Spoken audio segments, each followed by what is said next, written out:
Hi friends, welcome back to my channel. இன்னைக்கு வீடியோவில் நம்ம கிச்சன் வேலைகளை ரொம்ப ஈஸியாக எளிமையாக முடிக்கக்கூடிய ஒரு சில டிப்ஸ் அண்ட் ட்ரிக்ஸ் தான் பார்க்க போகிறோம். இது கூடவே நம்முடைய பணத்தை அதிகமான அளவில் மிச்சப்படுத்தக்கூடிய முக்கியமான ஒரு மணி சேவிங் டிப்ஸும் பார்க்கலாம். இந்த டிப்ஸ் மட்டும் தெரிஞ்சா கடைகள்லையும் ஆன்லைன்லையும் காசு கொடுத்து கண்டிப்பாக இந்த பொருளை நீங்கள் வாங்கவே மாட்டீங்க. அந்த அளவுக்கு ரொம்பவே சூப்பரான ஒரு ஆர்கனைசர் டிப்ஸ் தான் இந்த வீடியோவில் நம்ம பார்க்க போகிறோம்.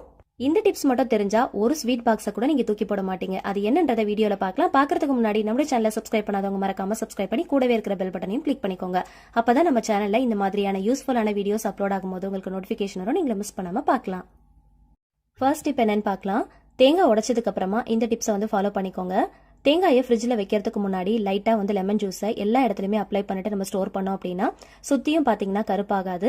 அதே மாதிரி கலர் சேஞ்ச் ஆகாமல் இருக்கும். கெட்டு போகாமல் அழுகி போகாமல் ரொம்ப நாளைக்கு வச்சு ஸ்டோர் பண்ணி யூஸ் பண்ணிக்கலாம். ட்ரை பண்ணி பாருங்க. அடுத்த டிப்ஸ் என்னன்னு பார்க்கலாம். லெமனை 2 கட் பண்ணி எடுத்து வச்சிருக்கேன். இதில் லைட்டாக சால்ட் அப்ளை பண்ணிக்கலாம். எப்பயுமே லெமனை நம்ம பிழிஞ்சு எடுக்கிறோம் அப்படின்னா நமக்கு சாறு கம்மியாக தான் கிடைக்கும். இந்த மாதிரி லைட்டாக சால்ட் அப்ளை பண்ணிட்டு ஒரு 5 நிமிஷத்துக்கு அப்படியே வச்சுட்டு அதுக்கப்புறமா நீங்கள் பிழிஞ்சு பாருங்க. சாறு நல்லா ஒட்ட பிழிஞ்சு எடுத்துடலாம். கொஞ்சம் கூட அந்த சாறு அந்த பழத்தில் இருக்கவே இருக்காது. நல்லா பிழிஞ்சு எடுக்கிறதுக்கு நல்ல வசதியாக இருக்கும். லெமனில் நம்ம சால்ட் அப்ளை பண்ணுறதுனால லெமன் நல்லா இலகி கிடைக்கும். நமக்கு பிழியறதுக்கும் பார்த்தீங்கன்னா ரொம்பவே ஈஸியாக இருக்கும். கண்டிப்பாக இந்த மாதிரி ஒரு தடவை ட்ரை பண்ணி பாருங்க. அடுத்த டிப்ஸ் என்னன்னு பார்க்கலாம். பேஸ்கெட்ல நடுவில் இந்த மாதிரி ஒரு கார்ட்போர்ட் பாக்ஸோ இல்லைன்னா ஒரு அட்டையோ ஏதாவது ஒன்று நடுவில் இந்த மாதிரி பார்ட்டிஷன் மாதிரி நம்ம வச்சுக்கலாம். இந்த மாதிரி வச்சிட்டோம் அப்படின்னா நம்ம 2 பொருட்களை கூட ஒரே பேஸ்கெட்ல சேர்த்து வைக்கலாம். இப்போ நான் சின்ன வெங்காயம் பெரிய வெங்காயம் 2த்தையும் சேர்த்து வச்சிருக்கேன். நீங்க கிழங்கு வகைகள் கூட வைக்கிறதா இருந்தாலும் இந்த மாதிரி சேர்த்து வச்சுக்கலாம். அடுத்த டிப்ஸ் என்னன்னு பார்க்கலாம். வெஜிடபிள்ஸ்லாம் நம்ம செய்வறதுக்கு யூஸ் பண்ற அந்த பீலர் பாத்தீங்கன்னா நாளாக ரொம்பவே மொக்கையான மாதிரி ஆயிடும். அந்த ஷார்ப்னஸ் கம்மியான மாதிரி ஆயிடும். பழைய அகல் விளக்குகள் இருந்துச்சு அப்படின்னா அதை எடுத்து இந்த மாதிரி நல்லா தேய்ச்சி விட்டுட்டீங்க அப்படின்னா நல்லா அந்த ஷார்ப்னஸ் அதிகமாயிடும். காயெல்லாம் செய்வறதுக்கு நம்ம அடிக்கடி யூஸ் பண்றதுனால சீக்கிரமாவே மொக்கையாயிடும். வீக்லி ஒன்ஸ் இந்த மாதிரி நம்ம பண்ணி வச்சுக்கிட்டோம் அப்படின்னா காய் செய்வறதுக்கு ரொம்பவே வசதியா இருக்கும். கத்தி சிசர்லாம் கூட இந்த மாதிரி மெத்தட்ல நீங்க ஷார்ப் பண்ணி வச்சுக்கலாம். ஒரு குட்டியான ஈவினிங் ஸ்நாக்ஸ் ரெசிபி பார்க்கலாம். ஒரு பவுல்ல ஒரு 3 கைப்பிடி அளவுக்கு சிகப்பு அவல் எடுத்திருக்கேன். இதை நல்லா வாஷ் பண்ணி எடுத்துக்கலாம். இதுல தூசி துகள்லாம் இருக்கும் இல்லையா, சோ நல்லா வாஷ் பண்ணி எடுத்துக்கோங்க. நல்ல தண்ணி ஊத்தி ஒரு 1/2 மணி நேரத்துக்கு மட்டும் ஊற வச்சு எடுத்துக்கோங்க. இதை வெள்ளை அவல்ல கூட செய்யலாம். சப்போஸ் நீங்க வெள்ளை அவல்ல பண்றீங்க அப்படின்னா 10 நிமிஷத்துலயே ஊறிடும். 1/2 மணி நேரம் ஊற வச்சாலே கரெக்டா இருக்கும். கையில எடுத்து உடைச்சு பாக்குறப்போ அது உடையணும். ரொம்ப குழைவா இருக்க கூடாது. ஓரளவுக்கு நல்ல உதிரியா இருக்கிற மாதிரி பாத்துக்கோங்க. இதுல ஒரு கைப்பிடி அளவுக்கு தேங்காயை திருவி வச்சிருக்கேன். அதையும் இது கூட சேர்த்துக்கலாம்.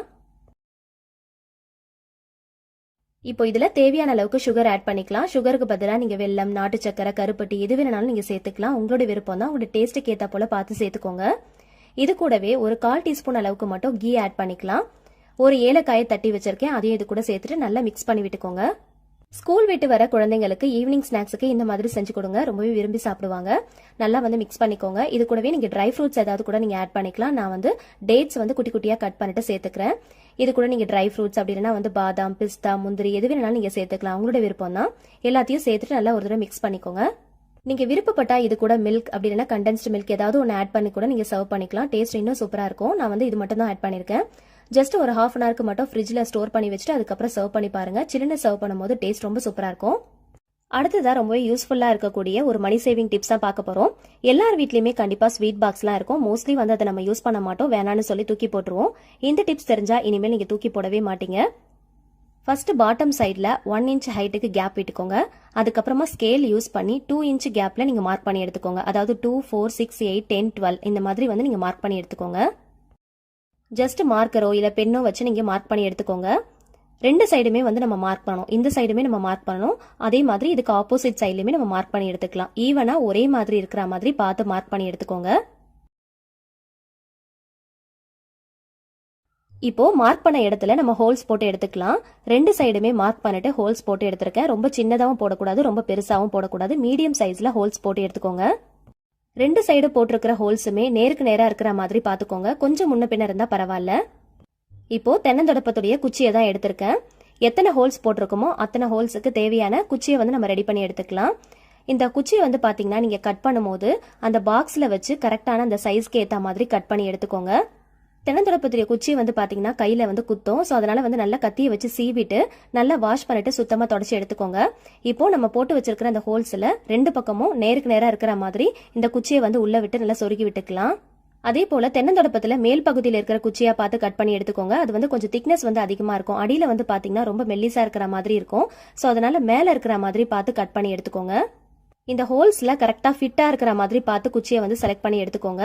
அதே மாதிரி நம்ம ஹோல்ஸ் போடும் போதும் பார்த்து சின்னதா போட்டுக்கோங்க. ரொம்ப பெருசா போட்டுட்டோம் அப்படின்னா குச்சி வந்து கரெக்டா வந்து ஃபிட்டா இருக்காது. இப்போ வந்து நல்லா வந்து கரெக்டா ஃபிட்டா இருக்கிற மாதிரி போட்டாச்சு. இப்போ ரெண்டு சைடுமே எக்ஸ்ட்ரா இருக்கிற குச்சிகளை வந்து கட் பண்ணி எடுத்துடலாம். ரொம்ப கட் பண்ணிடக்கூடாது. லைட்டா வந்து கொஞ்சமா விட்டுட்டு கட் பண்ணி எடுத்துக்கோங்க. அப்பதான் வந்து ஹோல்ஸ்ல வந்து கரெக்டா ஃபிட்டா நிற்கும். அதுக்காக தான். நமக்கு தேவையான ஆர்கனைசர் ரொம்பவே சூப்பரா ரெடி ஆயிடுச்சு. இப்போ இதில் என்ன பண்ண போறோம் அப்படின்னு பாத்தீங்கன்னா வெஜிடபிள்ஸ் தான் நம்ம ஸ்டோர் பண்ணி வைக்க போறோம். வெஜிடபிள்ஸ்லாம் நம்ம பாக்ஸ்ல டைரக்டா அப்படியே போட்டு ஸ்டோர் பண்ணி வச்சோம் அப்படின்னா சீக்கிரமா வந்து தண்ணி விட்டா மாதிரி ஆயிடும். அந்த தண்ணி விடுறதுனால ஒரு சில வெஜிடபிள்ஸ் வந்து பாத்தீங்கன்னா கலர் சேஞ்ச் ஆயிடும். ஒரு சிலது பாத்தீங்கன்னா அழுகி போயிடும், கெட்டு போயிடும். சோ அந்த மாதிரி ஆகாம இருக்கிறதுக்கு தான் இந்த மாதிரி பாக்ஸ் வந்து நம்ம ரெடி பண்ணிருக்கோம். இப்போ இதுல நான் உங்களுக்கு பீன்ஸ் வந்து வச்சு காட்டியிருக்கேன். எந்த வெஜிடபிள்ஸ் வேணாலும் இந்த மாதிரி வச்சு ஸ்டோர் பண்ணிக்கலாம். நம்ம வந்து வைக்கிற வெஜிடபிள்ஸ்ல வந்து பாத்தீங்கன்னா தண்ணி விட்டாலுமே அந்த குச்சிக்கு கீழே வந்து பாட்டம்ல போய் தங்கிடும். இந்த குச்சி வந்து அடியில இருக்கிறதுனால நமக்கு வெஜிடபிள்ஸ்ல அந்த தண்ணி வந்து நமக்கு சுத்தமா படவே படாது. இதனால வெஜிடபிள்ஸ் கெட்டு போகாம அழுகி போகாம நம்ம ரொம்ப நாளைக்கு வச்சு ஸ்டோர் பண்ணி யூஸ் பண்ணிக்கலாம். நம்ம பாட்டம் சைட்ல 1 இன்ச் கேப்புக்கு ஹைட் விட்டோம் இல்லையா? சோ அந்த ஹைட்ல தான் நமக்கு வந்து தண்ணி எல்லாமே கீழே இருக்கும். அது வந்து வெஜிடபிள்ஸ்ல டச் ஆகாது. சோ வெஜிடபிள்ஸும் பாத்தீங்கன்னா ரொம்ப நாளைக்கு வச்சு ஸ்டோர் பண்ணி நல்லா ஃப்ரெஷ்ஷா யூஸ் பண்ணிக்கலாம். இப்போ ரீசன்ட் டேஸ்ல ரொம்ப ட்ரெண்டிங்கா இருக்கக்கூடிய ஒரு பொருள் என்னன்னு பாத்தீங்கன்னா vegetable storage container with drain பிளேட்டோட கிடைக்குது அப்படின்றது தான். இது மோஸ்ட்லி வந்து பாத்தீங்கன்னா 800 வரைக்கும் சார்ஜ் பண்றாங்க. ஸோ இதை நம்ம வாங்கணும் அப்படின்னா கண்டிப்பா ஃப்ரூட்ஸ், வெஜிடபிள், நான்வெஜ் இதெல்லாமே ஸ்டோர் பண்றதுக்கு அதிகமான அளவில் நம்ம பாக்ஸ்லாம் வாங்குற மாதிரி இருக்கும். ஸோ ஈவன் இதுல நீங்க நான்வெஜ் கூட ஸ்டோர் பண்ணி வச்சுக்கலாம். ஸோ அதிகமா காசு கொடுத்து கடையில வாங்காம வீட்டில் இருக்கிற ஸ்வீட் பாக்ஸும் தென்னந்தொடப்பத்துடைய குச்சியும் வச்சு நம்ம ஈஸியா நம்மளே வந்து எவ்வளவு பாக்ஸ் வேணாலும் ரெடி பண்ணிக்கலாம். இதனால நமக்கு நிறைய பணமும் மிச்சமாகும். கண்டிப்பா இந்த மாதிரி ட்ரை பண்ணி பாருங்க.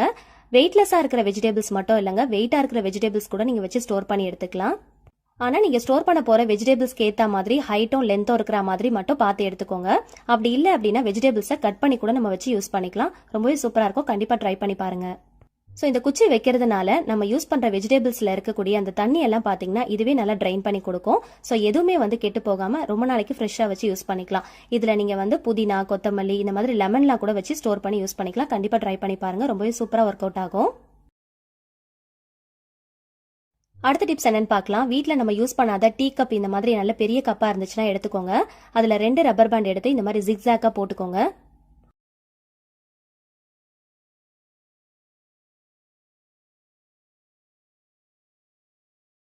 இதில் நம்ம என்ன வைக்க போறோம் அப்படின்னு பாத்தீங்கன்னா சில்வர் ஸ்பூன், உடன் ஐட்டம்ல இருக்கிற ஸ்பூன், பிளாஸ்டிக் ஸ்பூன், ஃபோக் இந்த மாதிரி எல்லாமே நம்ம ஸ்டோர் பண்ணி வச்சுக்கலாம். ஸோ எல்லாத்தையுமே நம்ம ஒன்னா வச்சோம் அப்படின்னா மிக்ஸ் ஆயிடும். தேவைப்படும் போது நம்மளால சட்டுன்னு எடுக்க முடியாது. இந்த மாதிரி வச்சிட்டோம் அப்படின்னா பார்ட்டிஷனா பிரிச்சு வச்சோம் அப்படின்னா எடுக்கிறதுக்கு ரொம்ப ஈஸியா இருக்கும். பார்க்கறதுக்கும் ரொம்ப அழகா இருக்கும்.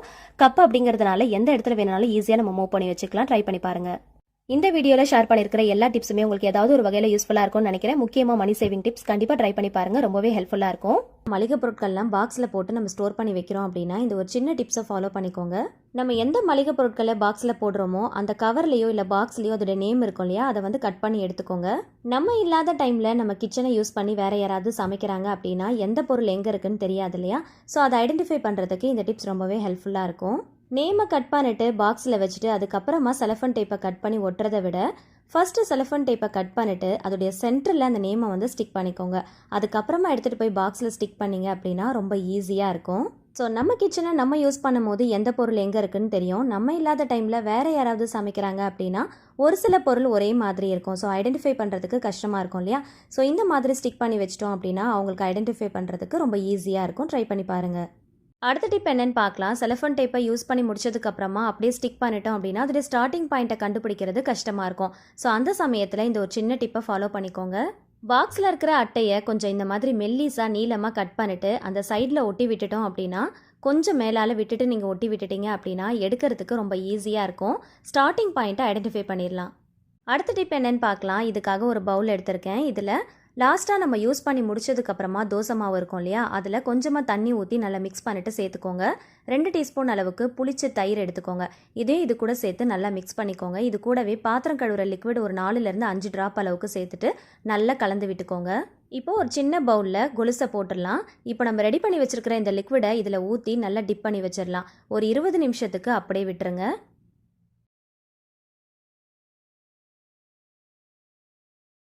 இதுக்கப்புறமா ஒரு 20 நிமிஷம் கழித்து எடுத்துகிட்டு டூத் ப்ரஷ் வச்சு நல்லா வாஷ் பண்ணிங்க அப்படின்னா அதில் இருக்கிற அழுக்குகள் எல்லாமே கரைஞ்சி வர ஆரம்பிக்கும். இப்போ நான் உங்களுக்கு ஜூம் பண்ணி காட்டியிருக்கேன் பாருங்கள்.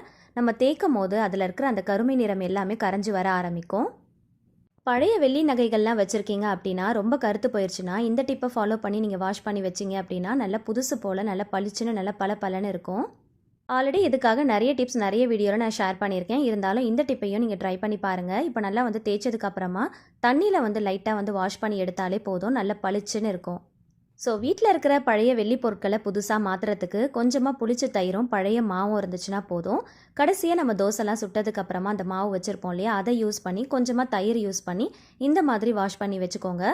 ஸோ ரொம்ப ஈஸியான மெத்தட், கண்டிப்பாக ட்ரை பண்ணி பாருங்கள். எக்ஸ்ட்ராவாக எந்த லிக்விடும் சோப்பும் போட்டு நீங்கள் வாஷ் பண்ண தேவையில்லை. அடுத்த டிப் என்னன்னு பார்க்கலாம். எப்பயுமே முட்டையை வச்சு ஏதாவது ஒரு ரெசிபி செய்கிறோம் அப்படின்னா ஃபஸ்ட்டு ஒரு கிண்ணத்தில் உடச்சி பார்த்துட்டு அதுக்கப்புறமா அந்த ரெசிபியில் சேர்த்துக்கோங்க. டைரெக்டாக நம்ம செய்கிற ரெசிபிலேயே முட்டையை அப்படியே உடச்சி ஊற்றணும் அப்படின்னா சம்டைம்ஸ் வந்து அது கெட்டு போயிருந்தது அப்படின்னா நம்ம செய்கிற அந்த பொருளே வீணாக போயிடும். இப்போது முட்டை பொடிமா செய்கிறதுக்கு தேவையான எல்லா பொருட்களையுமே நான் சேர்த்துட்டேன். சேர்த்ததுக்கப்புறமா நல்லா மிக்ஸ் பண்ணி விட்டுட்டே இருக்கணும். மிக்ஸ் பண்ணும் போது இந்த மாதிரி சில்வர் கடாயெல்லாம் நம்ம யூஸ் பண்ணி பொடிமாஸ்லாம் பண்ணுறோம் அப்படின்னா கண்டிப்பாக அந்த கடாயில் வந்து ஒட்ட ஆரம்பிக்கும், சீக்கிரமாக அடிப்பிடிச்சா மாதிரி ஆகிடும். அதை அவாய்ட் பண்ணுறதுக்காக கொஞ்சமாக எலுமிச்சை பழத்தை பிழிஞ்சு விட்டுட்டீங்க அப்படின்னா டேஸ்ட்டும் நல்லாயிருக்கும். முட்டையும் பார்த்தீங்கன்னா கடாயில் ஒட்டாமல் அடிப்பிடிக்காமல் வரும். முட்டையில் ஏதாவது ட்ரையாக ரெசிபி பண்ணுறீங்க அப்படின்னா கடாயில் ஒட்டாமல் இருக்கிறதுக்காக கொஞ்சமாக லெமன் ஜூஸ் ஆட் பண்ணிக்கோங்க. அடுத்த டிப் என்னன்னு பார்க்கலாம். ஒரு பவுலில் ஒரு கைப்பிடி அளவுக்கு நறுக்கின வெங்காயம், காஞ்ச வத்தல், கருவேப்பிலை, இஞ்சி பூண்டு பேஸ்ட், தேவையான அளவுக்கு கொஞ்சமாக உப்பு, 3 முட்டை உடச்சி ஊற்றிக்கோங்க. இது கூடவே கொஞ்சமாக பெப்பர், ஜீரகத்தூள் ஆட் பண்ணிக்கோங்க. 1 டீஸ்பூன் அளவுக்கு ஆயில் சேர்த்துக்கோங்க. எப்பயுமே முட்டை ஆம்லேட்லாம் செய்யும் போது 1 டேபிள் ஸ்பூன் அளவுக்கு கடலை மாவும் கூடவே காய்ச்சி ஆற வச்ச பால் 2லேருந்து 3 டேபிள் ஸ்பூன் அளவுக்கு சேர்த்துட்டு நல்லா பீட் பண்ணிக்கோங்க. எப்பயுமே முட்டை ஆம்லேட் செய்யும் போது கொஞ்சமாக காய்ச்சி ஆற வச்ச பாலும் இந்த மாதிரி கொஞ்சம் கடலை மாவும் சேர்த்துட்டு நல்லா பீட் பண்ணிட்டு செஞ்சு பாருங்கள். நம்ம செய்கிற முட்டை ஆம்லேட் நல்லா ஃப்ளஃபியாக வரும். சில நேரங்களில் முட்டை ஆம்லேட்லாம் நம்ம செஞ்சு வச்சிட்டோம் அப்படின்னா கொஞ்சம் நேரம் ஆயிடுச்சு அப்படின்னா அதோட சாஃப்ட்னஸ் வந்து போயிடும், அடியில் கொஞ்சம் காஞ்சி போன மாதிரி ஆகிடும். அந்த மாதிரி ஆகாமல் எவ்வளோ நேரம் ஆனாலும் நல்லா சாஃப்டாக இருக்கும், அதே சமயத்தில் நல்லா டேஸ்டியாகவும் இருக்கும். கண்டிப்பாக ட்ரை பண்ணி பாருங்கள். அடுத்த டிப்ஸ் என்னன்னு பார்க்கறதுக்கு முன்னாடி ஒரு ரெசிபி பார்த்துடலாம். கடாயில் கொஞ்சமாக தேங்காய் எண்ணெய் சேர்த்து சூடானதும் கடுகு, உளுந்து, காஞ்ச வத்தல், கருவேப்பிலை, கொஞ்சமாக பெருங்காயத்தூள், நறுக்கின பூண்டு சேர்த்து நல்லா பொரிய விடுங்க. 3 பெரிய வெங்காயத்தை நறுக்கிட்டு சேர்த்துருக்கேன். இது கூடவே தேவையான அளவுக்கு உப்பு சேர்த்து நல்லா வதக்கிக்கோங்க. வெங்காயம் கொஞ்சம் அதிகமாகவே சேர்த்துக்கோங்க. வெங்காயம் நல்லா வதங்கினதும் காராமணி காயை இந்த மாதிரி நீல வாக்கில் கட் பண்ணி வச்சுருக்கேன், அதையும் இது கூட சேர்த்து பச்சை வாசனை போகிற அளவுக்கு நல்லா வதக்கிக்கோங்க. காய் நல்லா வதங்கினதும் கொஞ்சமாக மஞ்சத்தூள் சேர்த்து நல்லா வதக்கிட்டு தேவையான அளவுக்கு வாட்டர் சேர்த்துக்கோங்க. காய் மூழ்கிற அளவுக்கு வாட்டர் சேர்த்துட்டு நல்லா மிக்ஸ் பண்ணிவிட்டு மூடி போட்டு ஒரு 10லேருந்து 15 நிமிஷத்துக்கு மீடியம் ஃப்ளேமில் வச்சு நல்லா வேக விட்டிங்கன்னா காராமணி பொரியல் ரெடி ஆயிடுச்சு. கூடவே கொஞ்சம் துருவின தேங்காய் சேர்த்து சர்வ் பண்ணிங்கன்னா ரொம்ப டேஸ்ட்டாக இருக்கும். ட்ரை பண்ணி பாருங்கள். அடுத்த டிப் என்னன்னு பார்க்கலாம். இதுக்காக ஒரு பில்லோ கவர் தான் எடுத்திருக்கேன். இது 2 விஷயத்துக்காக நம்ம யூஸ் பண்ண போகிறோம். ஃபர்ஸ்ட் திங் என்னன்னு பார்த்தீங்கன்னா, சடனாக கெஸ்ட்டுங்க யாராவது வந்துட்டாங்கன்னா பில்லோ பத்தலை அப்படின்னா இந்த டிப்பை ஃபாலோ பண்ணிக்கோங்க.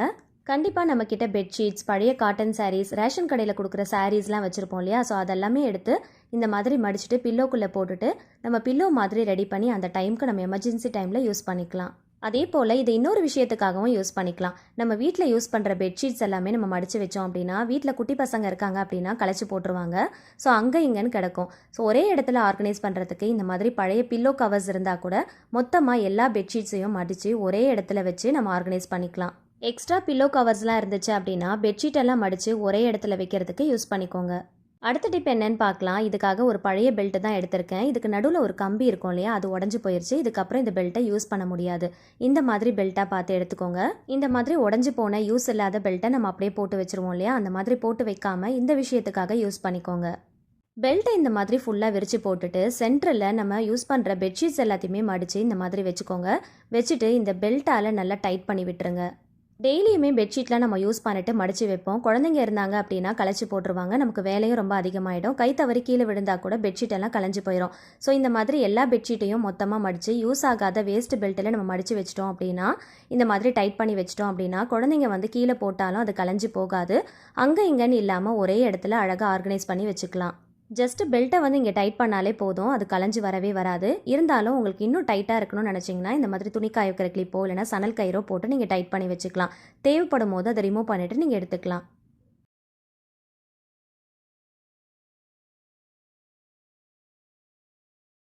அப்படி இல்லைனா பெல்ட்டை நல்லா டைட் பண்ணிவிட்டு பின்பக்கமாக திருப்பி இந்த மாதிரி லைட்டாக மாட்டி விட்டாலே போதும், சுத்தமாக கழண்டி வரவே வராது.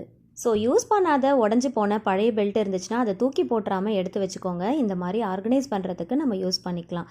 ஸோ கண்டிப்பாக ட்ரை பண்ணி பாருங்கள், ரொம்பவே யூஸ்ஃபுல்லாக இருக்கும். அடுத்த டிப் என்னன்னு பார்க்கலாம். இதுக்காக ஒரு டிஷ்யூ பேப்பர் எடுத்து இந்த மாதிரி 4ஆக கட் பண்ணிவிட்டு அகெயின் இதை 2 கட் பண்ணி எடுத்துக்கலாம். இந்த மாதிரி சின்ன சின்ன பீசஸாக கட் பண்ணி இதில் 2 லவங்கம் வச்சு நல்லா மடித்து எடுத்துக்கோங்க. கொஞ்சம் கூட வெளியில் பிரிஞ்சு வராத அளவுக்கு நல்லா மடித்து எடுத்துக்கோங்க.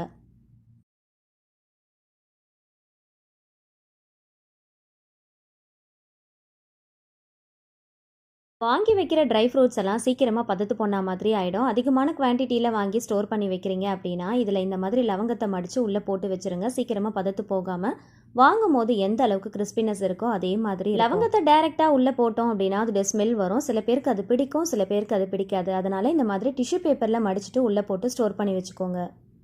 இந்த ஆப்பம் செய்யறதுக்கு நான் 1 கப் அளவுக்கு இடியாப்ப மாவு தான் எடுத்திருக்கேன். நீங்கள் சாதாரண அரிசி மாவு கூட எடுத்துக்கலாம். 1/4 கப் அளவுக்கு துருவின தேங்காய் எடுத்துக்கோங்க. நம்ம தேங்காய் சேர்க்குறப்போ நல்லா டேஸ்ட்டாக இருக்கும். 1/4 கப் அளவுக்கு வடித்த சாதம் எடுத்துக்கலாம். 1 டீஸ்பூன் அளவுக்கு சுகர் ஆட் பண்ணிக்கோங்க. 1/4 டீஸ்பூன் அளவுக்கு உப்பு சேர்த்துக்கலாம். இதில் கொஞ்சமாக தண்ணி விட்டு நல்லா மைய அரைச்சிட்டு வந்துடலாம். இப்போ நான் நல்லா அரைச்சிட்டு வந்துட்டேன். நல்லா மைய அரைச்சிருக்கணும். அப்போ தான் ஆப்பம் நல்லா சாஃப்டாக வரும். இப்போ இது ஒரு பவுலுக்கு மாற்றிடலாம். மாவு நீங்கள் அரைக்கப்போ நல்லா மைய அரைச்சிக்கணும். அதே மாதிரி தண்ணி கொஞ்சமாக சேர்த்து அரைச்சிக்கோங்க. தேவைப்படுறப்போ நம்ம சேர்த்துக்கலாம். முதல்ல நீங்கள் ரொம்ப சேர்த்துற வேண்டாம். இப்போ மிக்ஸி ஜாரில் கொஞ்சமாக தண்ணி ஊற்றி அலசிட்டு சேர்த்துக்கலாம். இப்போ இது கூட 1 டீஸ்பூன் அளவுக்கு ஈஸ்ட் ஆட் பண்ணுறேன். ஈஸ்ட் சேர்க்கறதுனால சீக்கிரமாக நமக்கு மாவு புளிச்சு வந்துடும். மாவு நல்லா புளிச்சு வந்தால் தான் ஆப்பம் நம்மளால் செய்ய முடியும். ஸோ அதனால் நல்லா மிக்ஸ் பண்ணி விட்டுக்கலாம். ஸோ இந்த அளவுக்கு கன்சிஸ்டன்சி இருந்தால் போதும். நல்லா மிக்ஸ் பண்ணிக்கோங்க. நம்ம சேர்த்துருக்கிற அந்த சுகரோட இந்த ஈஸ்ட் ஆக்டிவேட் ஆகி 2 மணி நேரத்துலேயே நமக்கு மாவு நல்லா புளிச்சு வந்துடும். இப்போ ஒரு மூடி போட்டு 2 மணி நேரத்துக்கு அப்படியே விட்டுறலாம். 2 மணி நேரம் கழித்து ஓப்பன் பண்ணி பாருங்கள். மாவு நல்லா பொங்கி வந்திருக்கு. ஸோ நீங்கள் வைக்கிற இடம் பார்த்திங்கன்னா நல்லா ஹீட்டான பிளேஸாக இருக்கணும். அப்போ தான் மாவு நல்லா பொங்கி வரும். சப்போஸ் நீங்கள் கூலிங்கான பிளேஸில் இருக்கிறீங்க அப்படின்னா ஹீட்டருக்கு பக்கத்தில் அப்படி இல்லைனா ஓவனில் கூட நீங்கள் லைட்டை ஆன் பண்ணிட்டு வச்சிட்டிங்க அப்படின்னா இந்த அளவுக்கு நல்லா பொங்கி வந்துடும். நல்லா இந்த மாதிரி பொங்கி வந்தால் தான் ஆப்பம் நல்லா சாஃப்டாக இருக்கும். இப்போ இது நல்லா மிக்ஸ் பண்ணி விட்டுக்கலாம்.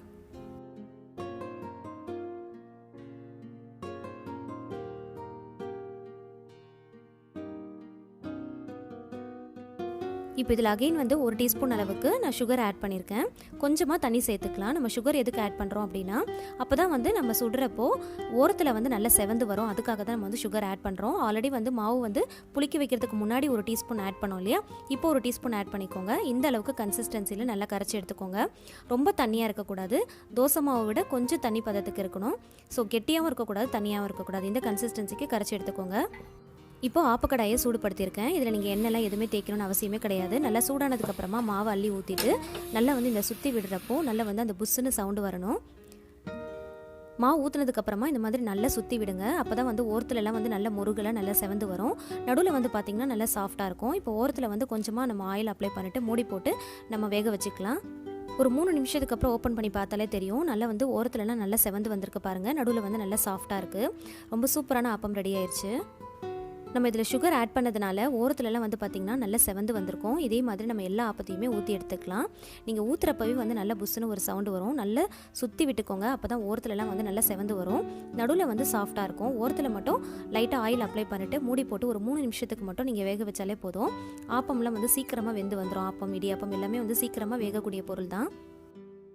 இதே போல் நம்ம எல்லா ஆப்பத்தையுமே ஊற்றி எடுத்துக்கலாம். நான் எடுத்துருக்கிற இந்த குவான்டிட்டி அளவில் நான் ஒரு 7 ஆப்பம் கிட்ட சுட்டி எடுத்தேன். ஸோ நீங்கள் உங்களுக்கு எந்த அளவுக்கு குவான்டிட்டி வேணுமோ அந்த அளவுக்கு நீங்கள் ஆட் பண்ணிக்கோங்க. 1 கப் நீங்கள் மாவுக்கு 1/4 கப் அளவுக்கு தேங்காய், 1/4 கப் அளவுக்கு வடித்த சாதம் நமக்கு கரெக்டாக இருக்கும். ஸோ நீங்கள் அதிகமாக செய்கிறீங்க அப்படின்னா அதுக்கேற்ற போல் அளவுகளை குட்டிக்கவோ குறைச்சிக்கவோ செஞ்சுக்கலாம். இப்போ இந்த ஆப்பத்து கூட 1 கப் அளவுக்கு தேங்காய் பால் வச்சு சர்வ் பண்ணிடலாம். இது கூட நாட்டு சக்கரை வச்சு சர்வ் பண்ணும்போது ரொம்ப சூப்பராக இருக்கும். நீங்கள் வெஜ் பிரியராக இருந்தீங்க அப்படின்னா வெஜ் குருமா ரொம்ப நல்லாயிருக்கும். இல்லை நான்வெஜ் பிரியராக இருந்தீங்க அப்படின்னா ஆட்டுக்கால் பாயா, மட்டன் கறி, சிக்கன் குழம்பு இந்த மாதிரி எது வேணாலும் நீங்கள் வச்சு சர்வ் பண்ணலாம். ரொம்ப டேஸ்ட்டாக இருக்கும். இப்போ பாருங்கள், ரொம்ப சாஃப்டாக ரொம்ப சூப்பராக வந்திருக்கு. நல்லா சுற்றியும் பார்த்திங்கன்னா நல்லா முருகலாக செவந்திருக்கும். நடுவில் நல்லா சாஃப்டாக பஞ்சு போல் இருக்கும். நம்ம மாவு அரைச்சி செய்கிற ஆப்பத்துக்கும் இந்த ஆப்பத்துக்கும் கொஞ்சம் கூட எனக்கு டிஃப்ரென்ஸ் தெரியவே இல்லை. டெக்ஸ்சரும் அதே மாதிரி தான் இருந்துச்சு. அதே போல் டேஸ்ட்டும் பார்த்திங்கன்னா ஒரே மாதிரி தான் இருந்துச்சு. கொஞ்சம் கூட டிஃப்ரென்ஸ் தெரியல. ஆனால் இதில் நம்ம ஈஸ்ட் சேர்க்கறதுனால அந்த ஈஸ்டுடைய டேஸ்ட் மட்டும் நமக்கு லைட்டாக தெரியும். இதை உங்களுக்கு நான் பிச்சு காட்டியிருக்கேன் பாருங்கள். நல்லா வந்து மெத்துன்னு நல்லா சாஃப்டாக இருந்தது. ரொம்ப சூப்பராக இருந்துச்சு. கண்டிப்பாக இந்த ரெசிபி நீங்கள் ட்ரை பண்ணி பாருங்கள். பார்த்துட்டு எப்படி வந்துச்சுன்றதை ஃபீட்பேக்கை ஷேர் பண்ணுங்கள். இந்த வீடியோ பிடிச்சிருந்துச்சுன்னா மறக்காமல் லைக் பண்ணி உங்களோட ஃபேமிலி அண்ட் ஃப்ரெண்ட்ஸ் கூட ஷேர் பண்ணுங்கள். நம்மளோட சேனலை சப்ஸ்கிரைப் பண்ணி தொடர்ந்து சப்போர்ட் பண்ணுங்கள். Thank you so much. கீப் வாட்சிங்.